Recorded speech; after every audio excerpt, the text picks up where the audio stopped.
الحمد لله الحمد لله رب العالمين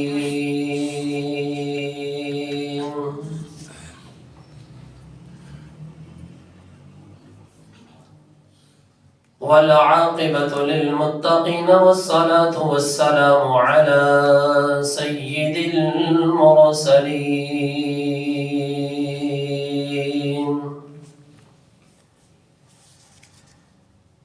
وعلى آله وعترته وأولياء ملته أجمعين.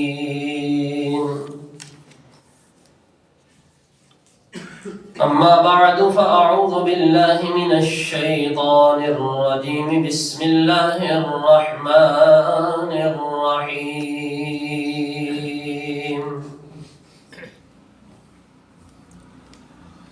قال الله تبارك وتعالى في القرآن المجيد في شان حبيبه مخبرا وآمرا: إن الله وملائكته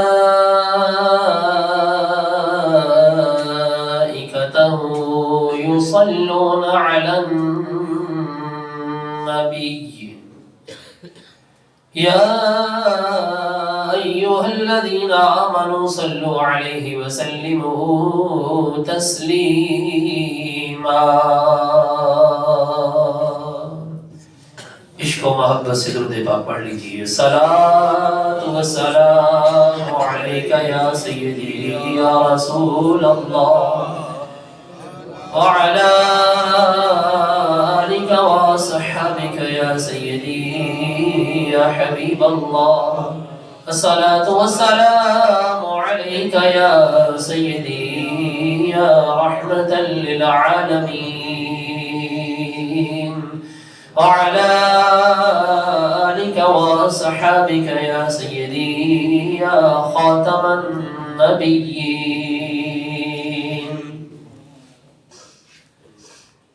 يا صاحب الجمال ويا سيد البشر من وجهك المنير لقد نبر القمر لا يمكن الثناء كما كان حقه بعد از خدا بزرگ توئی قصہ مختصر.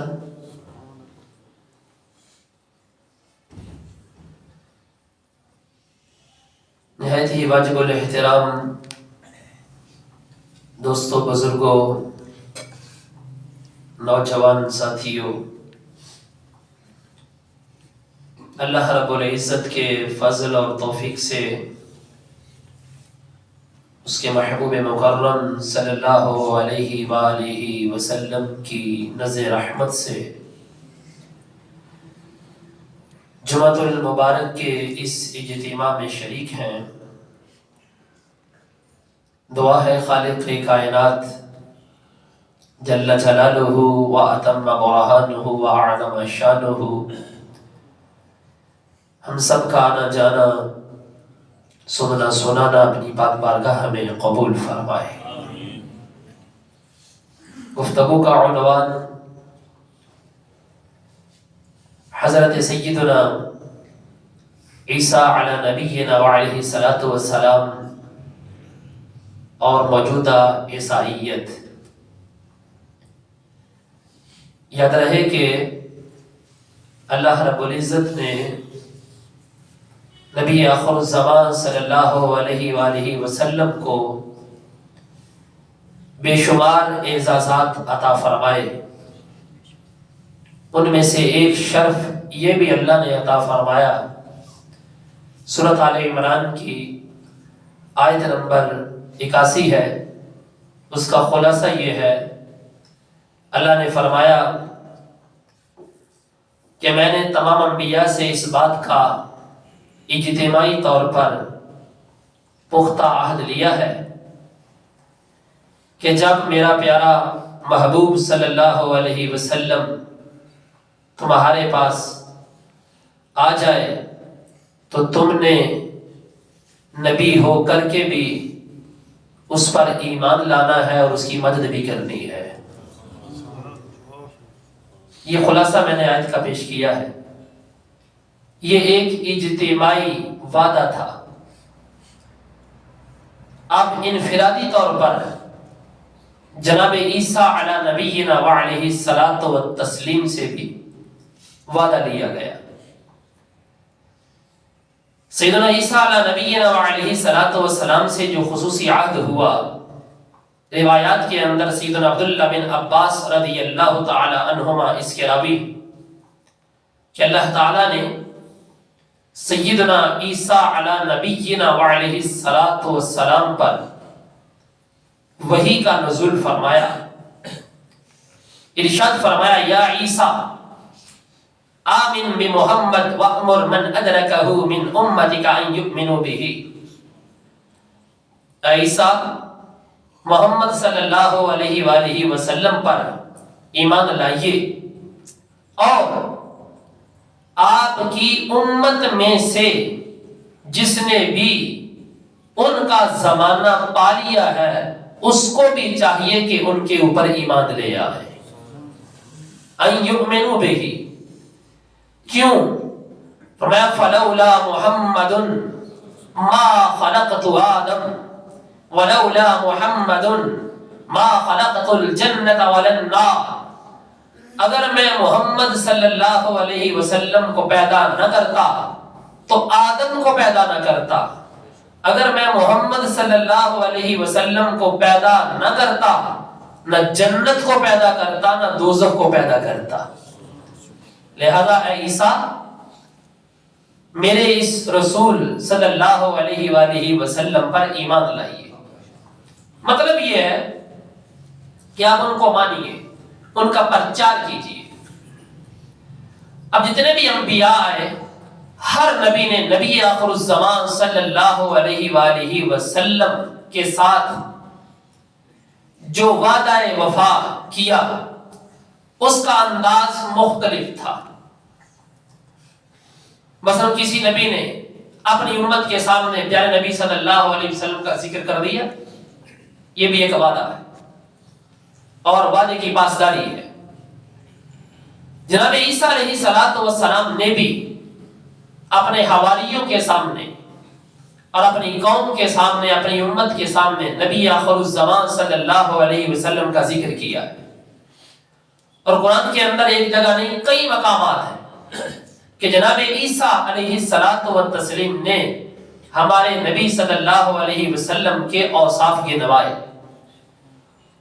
اتنی تحریفات ہونے کے باوجود انجیل برناباس کے اندر اور اس کے مختلف ابواب چھپ چکے اور مختلف زبانوں کے اندر چھپ چکی اور اصل بھی باقی نہ رہی، پھر بھی نبی پاک علیہ الصلوۃ والسلام کے اوصاف اس کتاب کے اندر آج بھی موجود ہیں۔ یعنی کہ مختلف انداز سے نبی پاک علیہ الصلوۃ والسلام کے ساتھ انبیاء نے وعدہ وفا کیا۔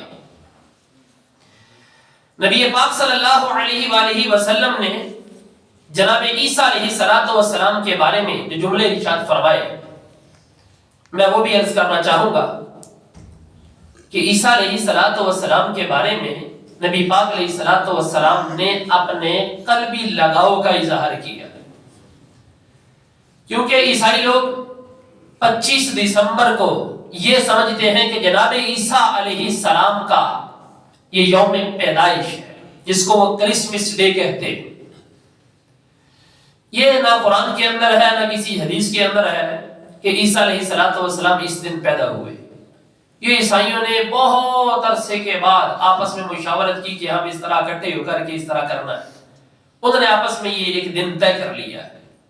کسی حدیث کے اندر نہیں آیا یہ کہ انہوں نے ان کے پاس اس کے اوپر کوئی دلیل موجود ہو، ان کی کتاب کے اندر بھی کوئی دلیل نہیں اس حوالے سے، لیکن انہوں نے بنا لیا ہے۔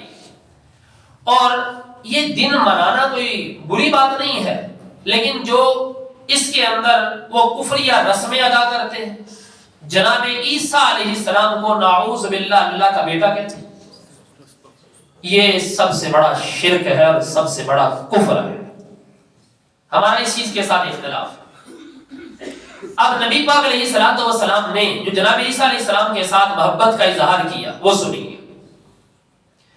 ابو ہریرہ رضی اللہ عنہ کہتے ہیں، صحیح بخاری کے اندر یہ حدیث پاک موجود ہے، سرکار نے فرمایا انا اول الناس بعیسی ابن مریم فی الدنیا والآخرہ، فرمایا دنیا اور آخرت میں تمام لوگوں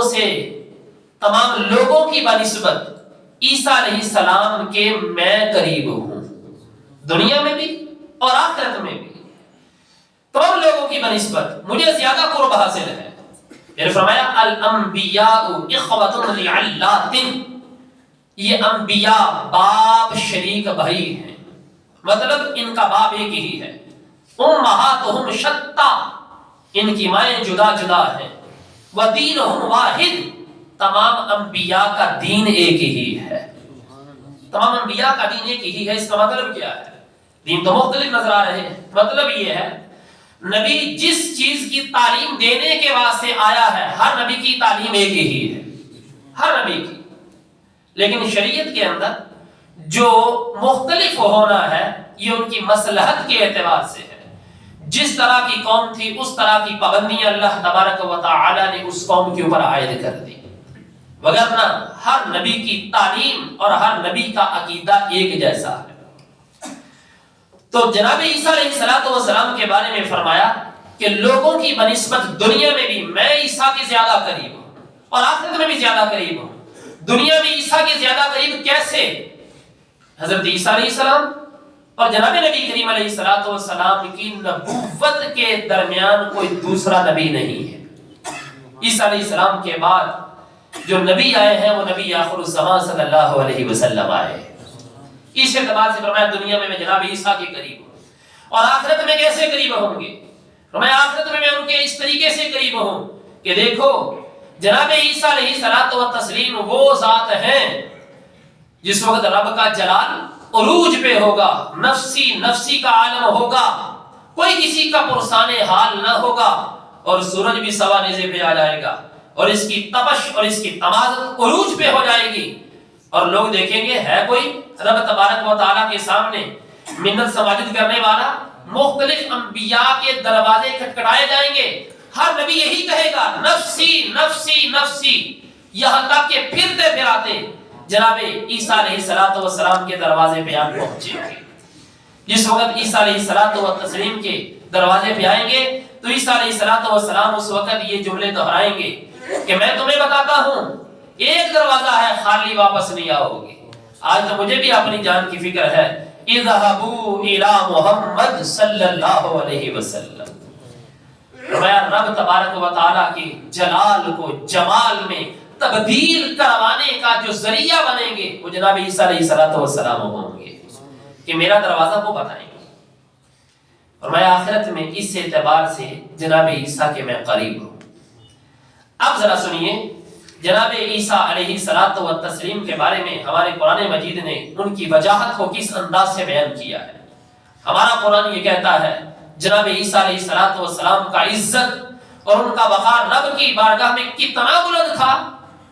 اللہ تعالیٰ نے فرمایا وَرَسُولًا إِلَىٰ بَنِي إِسْرَائِيل، سورۃ آل عمران ہے آیت نمبر 49، کہ یہ رسول ہیں بنی اسرائیل کی طرف۔ مطلب یہ ہے کہ عیسیٰ علیہ السلام ساری انسانیت کے رسول نہیں، صرف ان کی رسالت محدود ہے بنی اسرائیل تک۔ لہذا آج کل یہ جو عیسائی ڈنڈورا پیٹ رہے اس چیز کا کہ دیکھیں ان کی نبوت اب بھی ہے اور ابھی تک قائم ہے، یہ ضد ہے، ان کی ہٹ درمی ہے، ان کے دل کا عناد ہے، وہ بنی اسرائیل تک محدود تھے۔ اب بھی جو اس کے مختلف ابواب ملتے ہیں، جس طرح متی ہے، اس کے اندر بھی مختلف مقامات پہ جو مختلف تراجم ہو چکے ہیں، اس کے اندر بھی یہ لفظ آج بھی تراجم کی صورت میں موجود ہے کہ جناب عیسیٰ نے کہا کہ مجھے فقط بنی اسرائیل کی بھیڑوں کی طرف رسول بنا کے بھیجا گیا ہے، کسی اور میں قوم کا رسول یا نبی نہیں۔ لہذا بنی اسرائیل تک ان کی رسالت، جس وقت نبی پاک علیہ السلام اس دھرتی کے اوپر جلوہ افروز ہو گئے تو اب کلمہ پڑھا جائے گا محمد عربی صلی اللہ علیہ وسلم کا، کسی اور نبی کا کلمہ نہیں۔ اب جناب عیسیٰ علیہ السلام کے بارے میں قرآن نے کہا ہے انی اخلق لكم من الطين كهيئة الطير فانفخ فيه فيكون طيرا باذن الله وابرئ الاكمه والابرص واحيي الموتى باذن الله۔ وہ خود کہتے ہیں اللہ نے مجھے یہ عزت عطا فرمائی ہے کہ میں اپنے ہاتھ سے مٹی سے مورت بناتا ہوں اور اس کے اندر پھونک مار دیتا ہوں، فَيَكُونُ طَيْرًا بِإِذْنِ اللَّهِ، وہ اللہ کے حکم سے ایک پرندہ بن کے اڑنا شروع ہو جاتا ہے۔ اور پھر فرمایا وَأُحْيِي الْمَوْتَى بِإِذْنِ اللَّهِ، اس سے پہلے لفظ ہے وَأُبْرِئُ الْأَكْمَحَ وَالْأَبْرَصَ، مادر ذات ماں کے پیٹ سے پیدا ہونے والا اندھا، فرمایا اس کو بھی شفا دینے کی طاقت اللہ نے مجھے عطا فرما دی ہے۔ میں اس کی آنکھوں کی جگہ پہ ہاتھ پھیرتا ہوں، اس کی آنکھیں روشن ہو جاتی ہیں۔ فرمایا وَالْأَبْرَصَ، اور جس کے جسم کے اوپر کوڑ کے دانے بن چکے ہوں اور میں اس کے اوپر ہاتھ پھیرتا ہوں، اللہ میری وجہ سے اس کو شفا عطا فرما دیتا ہے۔ وَأُحْيِي الْمَوْتَى بِإِذْنِ اللَّهِ، اللہ کے حکم سے میں مردوں کو زندہ بھی کرتا ہوں۔ پھر فرمایا وَأُنَبِّئُكُم بِمَا تَأْكُلُونَ وَمَا تَدَّخِرُونَ فِي بُيُوتِكُمْ، اور میں تمہیں بتا سکتا ہوں جو تم گھروں کے اندر کھا کے رکھتے ہو، کھا لیتے ہو، چھپا کے رکھ لیتے ہو، جو کچھ بھی تمہارے گھر کی خبر ہے میں تمہیں بتا سکتا ہوں۔ یعنی عملی طور پر بھی اور علمی طور پر بھی جناب عیسیٰ علیہ السلام کا وقار قرآن کے اندر موجود ہے۔ تو یہ جناب عیسیٰ علیہ السلام کے جو لفظ ہیں وہ بتا رہے ہیں اور عیسائیت کا رد کر رہے ہیں۔ قرآن کے جو لفظ ہیں عیسیٰ علیہ السلام نے خود یہ نہیں بات کہی کہ دیکھیے اوحی الموتى، میں مردوں کو زندہ کرتا ہوں، فقط اتنے لفظ کہ میں مردوں کو زندہ کرتا ہوں، نہیں، آگے لفظ ہے بِإِذْنِ اللَّهِ۔ اس کا مطلب یہ ہے عیسیٰ علیہ السلام کا بھی خدا ہے، عیسیٰ کا بھی خدا ہے، وہ خود خدا نہیں، کسی خدا کے ماننے والے۔ وہ مردوں کو زندہ کرتے ہیں اللہ کے حکم سے، شفا دیتے ہیں اللہ کے حکم سے، مادر ذات کو اگر اندھے کو اگر آنکھیں مل جاتی ہیں تو اللہ کے حکم سے۔ یہ جو بِإِذْنِ اللَّهِ کے لفظ 3 دفعہ قرآن کے اندر آ گئے ہیں، یہ بتا رہے ہیں کہ جناب عیسیٰ رب نہیں ہے، رب کے بندے۔ جناب عیسیٰ کیا ہے؟ رب کے بندے۔ آج کل کا عیسائی اٹھ کے کہتا ہے خداوند، نعوذ باللہ، عیسیٰ علیہ السلام کو وہ خدا کہتا ہے، خدا کی الوہیت میں شریک سمجھتا ہے، وہ کہتا ہے 3 رب ہیں۔ آج کا عیسائی کہتا ہے اللہ بھی رب ہے، نعوذ باللہ، اور عیسیٰ بن مریم یہ بھی جو ہے وہ دونوں رب ہیں، عیسیٰ بھی مریم بھی۔ وہ نعوذ باللہ وہ تو یہ بھی کہہ دیتے ہیں کہ یہ مریم جو ہے ان کی اللہ تعالیٰ کی بیوی ہے اور یہ جو عیسیٰ ہے اللہ تبارک و تعالیٰ کا بیٹا ہے۔ خداوند نے اپنے بیٹے سے یہ کہا، یہ اس طرح کے الفاظ آپ اپنے کانوں سے سنتے ہوں گے۔ یاد رکھنا رب تبارک و تعالیٰ جس وقت یہ لفظ بولے جاتے ہیں تو رب تبارک و تعالیٰ کا جلال اس وقت عروج پہ ہوتا ہے، اس کا غضب عروج پہ ہو جاتا ہے۔ اس نے تو خود کہا ہے لم یلد ولم یولد ولم یکن لہ کفوا احد، کائنات کے اندر اس کا ہمسر ہے ہی کوئی نہیں، وہ خدائے وحدہ لا شریک ہے، اس کی الوہیت میں کوئی بھی شریک نہیں۔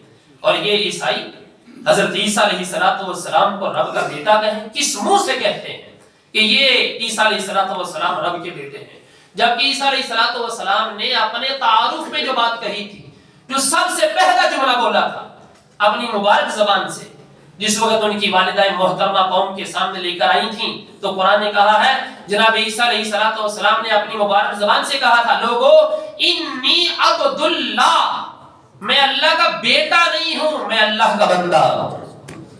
یہ لفظ بتا رہے ہیں کہ ابن اللہ ہونا فخر نہیں ہے، اللہ کا بندہ ہونا فخر کی بات ہے۔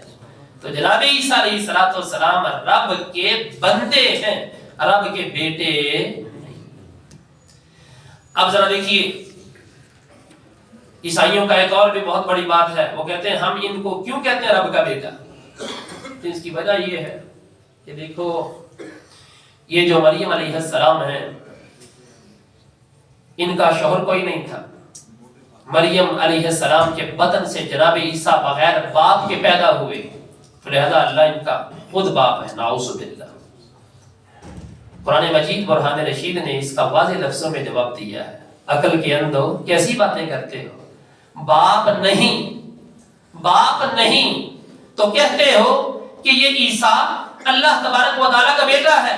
جناب آدم کا تو باپ بھی نہیں تھا، ماں بھی نہیں تھی، وہ کلمہ کن سے پیدا ہوئے تھے. تو ان کے بارے میں کیا کہو گے؟ جن کا نہ باپ نہ بیٹا، نہ باپ نہ ماں، وہ بغیر ماں باپ کے پیدا ہو گئے، تو ان کے بارے میں کیا کہو گے؟ جب آدم جیسی ہستی کلمہ کن سے پیدا ہو سکتی ہے اور کلمہ کن سے پیدا ہو کر کے بھی اللہ کا بیٹا نہیں ہو سکتا، تو جناب عیسیٰ اللہ کے بیٹے کیسے ہو سکتے ہیں؟ اور پھر قرآن مجید نے عقلی دلائل بھی دیے ہیں. عقلی دلائل بھی، جو رب ہوتا ہے نا، رب جو خدا ہوتا ہے، جو معبود ہوتا ہے، وہ کسی کا محتاج نہیں ہوتا.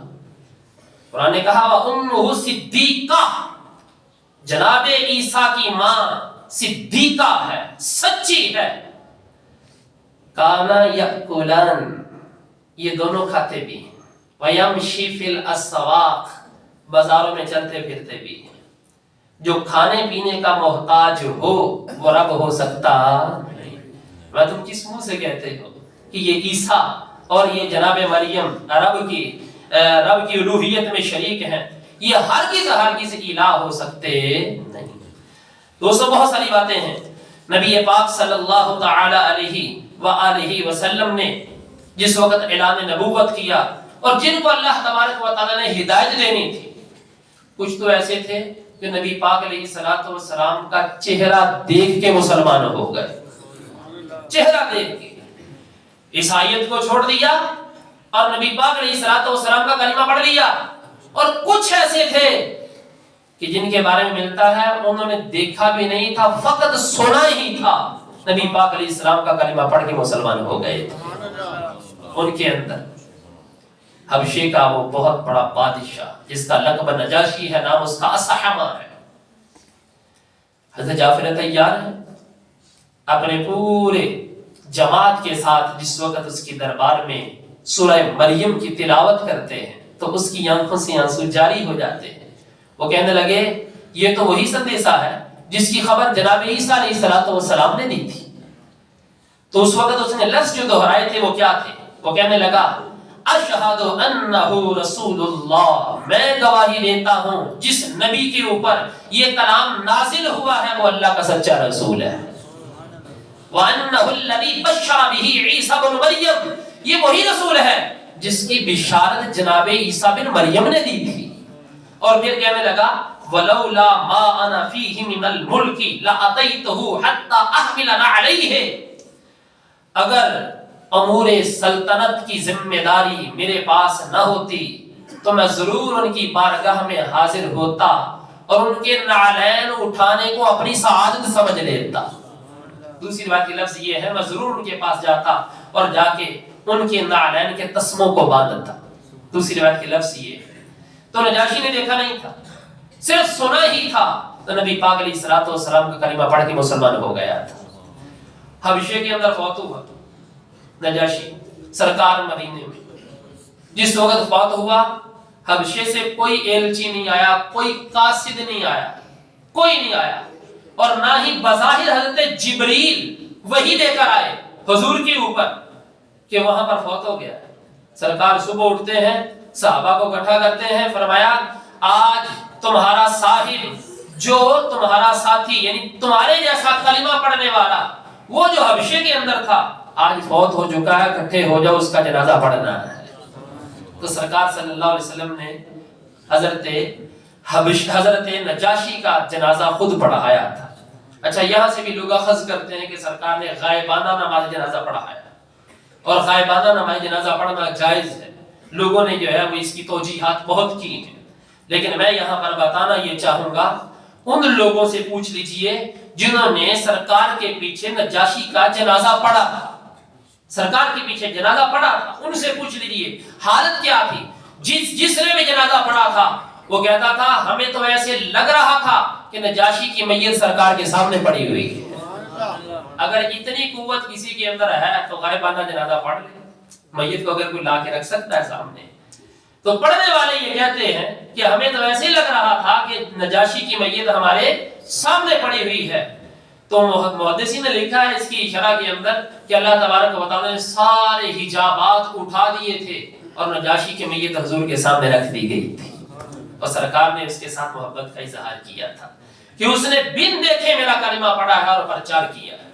اور اس کے لوگ بھی آئے تھے سرکار کی بارگاہ میں، تو سرکار صلی اللہ علیہ وآلہ وسلم نے اپنے صاحب کو کہا تھا ان کا اکرام کرو، کیونکہ ہمارے ساتھی بھی گئے تھے اس کے پاس تو اس نے بڑا اکرام کیا تھا.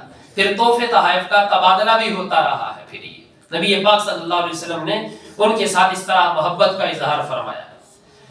جناب عیسیٰ علیہ الصلوۃ والتسلیم کے بارے میں قرآن یہ کہتا ہے، جبکہ عیسائیوں کا نظریہ یہ ہے کہ جناب عیسیٰ علیہ الصلوۃ والتسلیم نعوذ باللہ قتل کر دیے گئے، جبکہ ہم یہ کہتے ہیں جو قرآن کی بات ہے وما قتلوہ یقینا بل رفعہ اللہ الیہ، کہ یقیناً انہوں نے حضرت عیسیٰ کو قتل نہیں کیا، بل رفعہ اللہ الیہ، بلکہ اللہ تبارک و تعالی نے آسمانوں کی طرف ان کو بلند کر لیا ہے.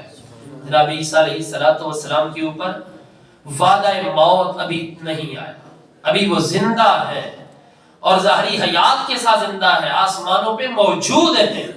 جس وقت دجال کا فتنہ ہر جگہ پھیل چکا ہوگا اور صرف ایک ملک شام ہے وہ بچے گا، تو ملک شام کے اندر جو دمشق ہے اس کی جامع مسجد کا مشرقی کنارہ ہے، وہاں پر حضرت عیسیٰ علیہ السلام نزول جلال فرمائیں گے اور نماز فجر کا وقت ہوگا اور تکبیر پڑھی جا چکی ہوگی نماز فجر کے واسطے، جماعت کھڑی ہونے کے لیے تکبیر پڑھی جا چکی ہوگی، اور حضرت مہدی علیہ السلام رضی اللہ تعالی عنہ جو نبی پاک صلی اللہ علیہ وآلہ وسلم کی آل میں سے ہوں گے، وہ مصلی امامت کے قریب ہوں گے. تو جس وقت جناب عیسیٰ علیہ السلام کو آتا ہوا دیکھیں گے تو جناب مہدی علیہ السلام پہچان جائیں گے کہ حضرت عیسیٰ علیہ السلام کا نزول ہو چکا ہے. پھر کیا ہے، جناب مہدی ان کو دعوت دیں گے کہ آپ نماز پڑھائیے، آپ نماز پڑھائیے. جناب عیسیٰ کہیں گے نہیں، نماز میں نے پڑھانی نہیں ہے، تمہارے پیچھے پڑھنی ہے. میں نے پڑھانی نہیں ہے، تمہارے پیچھے پڑھنی ہے. اور یہ بخاری شریف کے اندر حدیث ہے کہ اس امت کا اعزاز ہے. عن ابی ہریرہ رضی اللہ عنہ مرفوعا کیف انتم اذا نزل ابن مریم فیکم والامامکم منکم، فرمایا ہے امت محمدیہ اپنی شان تو دیکھو، اس منظر کو بھی یاد کرو جس وقت عیسیٰ بن مریم کا نزول ہو چکے گا، وَإِمَامُكُمْ مِنْكُمْ، اور امام تمہارا ہوگا، حضرت عیسیٰ بھی تمہارے مقتدی بن جائیں گے، امام تمہارا ہوگا. تو یہاں پر علامہ عبد الرحمن جوزی رحمۃ اللہ تعالی علیہ نے ایک اشکال وارد کیا ہے. وہ کہتے ہیں نبی کی شان وراء الورا، حضرت عیسیٰ علیہ الصلوۃ والتسلیم امامت کیوں نہیں کروائیں گے، اور حضرت عیسیٰ علیہ الصلوۃ والتسلیم جناب مہدی علیہ السلام سے کہیں گے کہ آپ جو ہے وہ نماز پڑھائیں.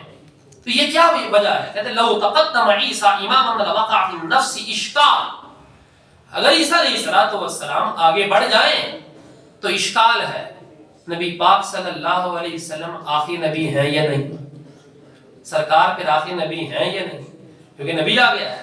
جبکہ سرکار کا وعدہ یہ ہے اور سرکار کا فرمان یہ ہے، اللہ کا وعدہ یہ ہے بس یہ آخری نبی ہیں، ان کے بعد دوسرا نبی کوئی، اب یہ آخری نبی ہے.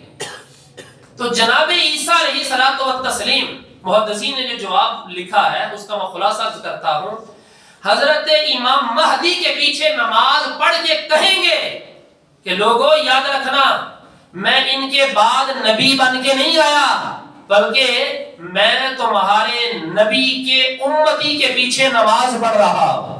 نعرہ تکبیر، اللہ اکبر، نعرہ رسالت، یا رسول اللہ، شان مصطفیٰ، زندہ آباد. امتی کے پیچھے نماز پڑھ کے وہ بتا دیں گے کہ جس نبی کا تم کلمہ پڑھ رہے ہو میں وہی کلمہ تمہیں پڑھانے کے لیے آیا. ٹھیک ہے بھائی، تو نبی پاک صلی اللہ علیہ وسلم آخری نبی ہیں. جناب عیسیٰ علیہ الصلوۃ والتسلیم سب سے پہلے آ کر کے یہ جو کرسچن کراس ہے جس کو جو ہے وہ سلیب بولتے ہیں، یہ عیسائیوں نے اپنے گرجا گھروں کے اوپر لگائی ہوئی ہے، اور بعض عیسائی تو ایسے ہیں جو اپنے گھروں کے اندر اپنے جو ہے گلوں کے اندر لٹکا لیتے ہیں. سب سے پہلے اس کراس کو جو ہے وہ توڑیں گے، سلیب کو سب سے پہلے توڑیں گے.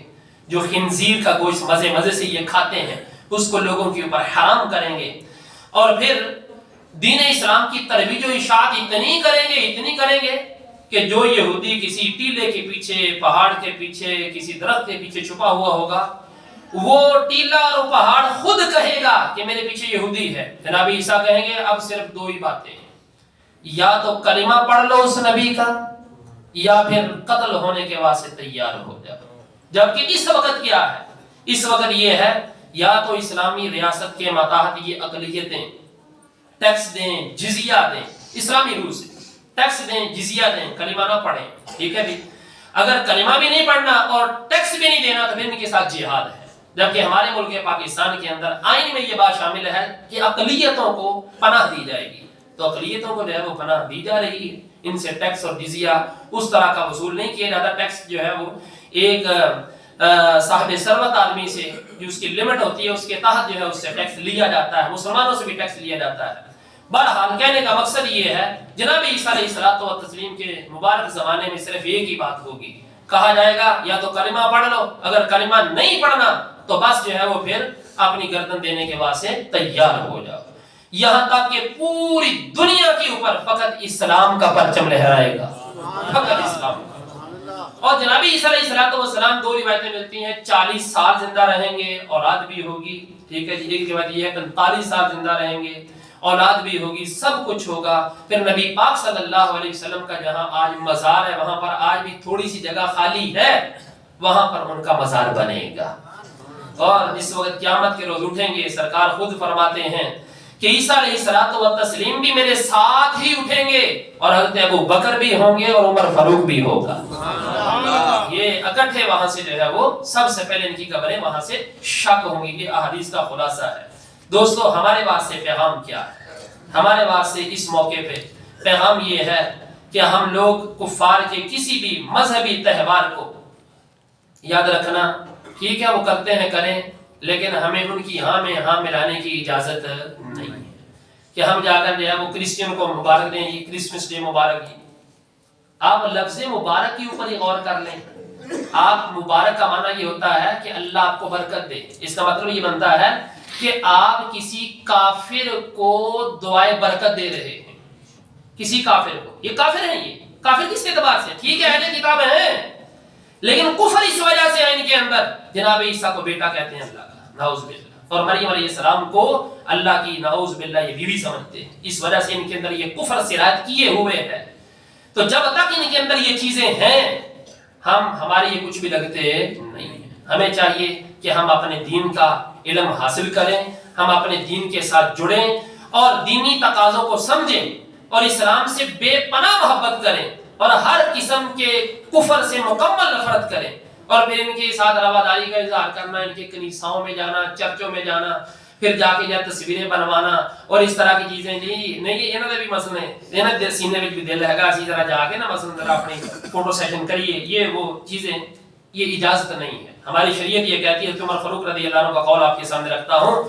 حضرت عمر فاروق رضی اللہ عنہ خود فرماتے ہیں لا تدخلوا علیہم فی کنائسہم یوم عیدہم، میں ان کی عید کا دن ہے ان کے چرچوں میں جانا نہیں ہے، کیوں؟ فإن السخط تنزل علیہم، ان کے اوپر رب کی لعنت برستی ہے، لہذا لعنت کی جگہ پہ جانا درست نہیں۔